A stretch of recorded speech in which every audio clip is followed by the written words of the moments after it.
Bismillahirrahmanirrahim. Assalamu alaikum. My name is Hassan and today we are going to backup our website database using phpMyAdmin. Before starting work, it's my request, please subscribe my channel. Thank you. Now back to our work.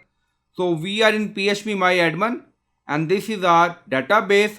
So you can backup your PHP database or WordPress database by this method. So we are in structure. Now you see all tables we have in this database.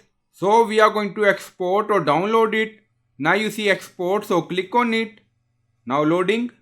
And then you see export method, quick, custom, and then you see format SQL.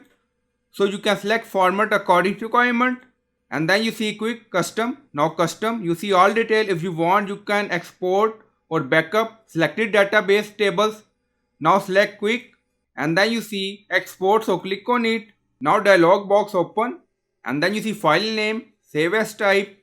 So you can select folder and then click on save. Now you see database download done in SQL format. So in this way you can download or backup your WordPress or PHP database. So I hope you like this video. Please like, comment, share, subscribe. Thank you for watching.